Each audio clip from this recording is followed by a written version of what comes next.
Class 9 students, good morning. This is your chapter number 10, Kathmandu from the Beehive book. Before starting the chapter, I would like to ask all of you that do you like traveling? So most of you are going to answer yes, of course. We like traveling. There's no such person who doesn't like traveling. And we like to visit different kinds of places, and somebody like to visit the historical places or the religious places, and somebody like to visit different kinds of monuments. And we do also have our surroundings, kind of holy places are there in our city, so you can also look into the holy places of your surroundings in your city, and you can just prepare a write up on that.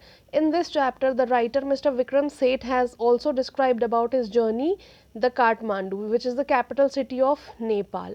Now he starts with a cheap room in the city of Kathmandu. He just got one cheap room in the city of the town, and he slept for hours. And next morning he visited that place with Mr. Shah's son and nephew. And where did he visit? He visited two temples in Kathmandu that were the most sacred to Hindus and Buddhists. Now over here he describes about the visit to Pashupatinath. Over there it was proclaiming that entrance for the Hindus only. This was a proclamation that only the Hindu people could enter over there, rest were not allowed. And it was an atmosphere of febrile confusion because there were many people over there, the priests, hawkers, devotees, tourists, cows, monkeys, pigeons and dogs. Everybody was roaming through the ground. And then they offered a few flowers over there. There were some worshippers also, and there were some people who were trying to get the priest's attention and elbowed side by others pushing and so on. And there was overall, there was a hue and cry, and there was a huge crowd over there at that place at the Pashupatinath, and there was some Westerners also. They were struggling for permission to enter, and the policeman was not convinced and he was not letting him go inside. And then after the people, he focused his attention towards two monkeys, and they were fighting with each other.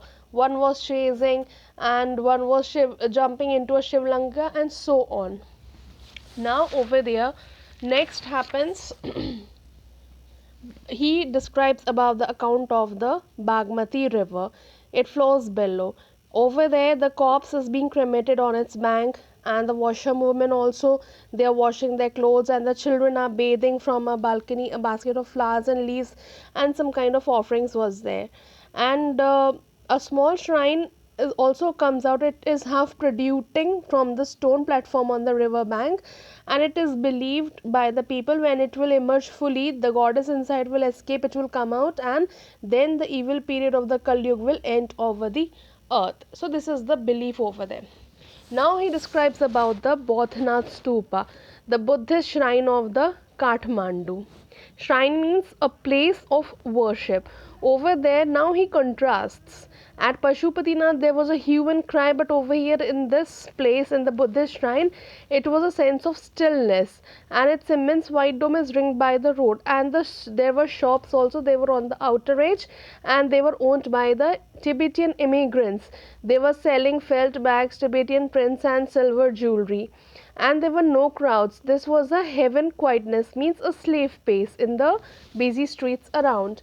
And overall, Kathmandu is vivid, mercenary, religious, with small shrines to flower adorned deities along the narrowest and busiest streets. And there were fruit sellers, flute sellers, hawkers of postcard shops selling Western cosmetics, and so on. There were lot of things and lot of people over there. Now over here, after traveling so many places, then he ate something. He drank Coca-Cola and a nauseating orange drink. He ate a corn on the cob that was roasted in the charcoal, and then he thought that he should go back home. And he also wanted to take some kind of places he wanted to visit, but then at last he said that he just wanted to go back to his home, and then he booked a ticket for next day flight from the Nepal Airlines.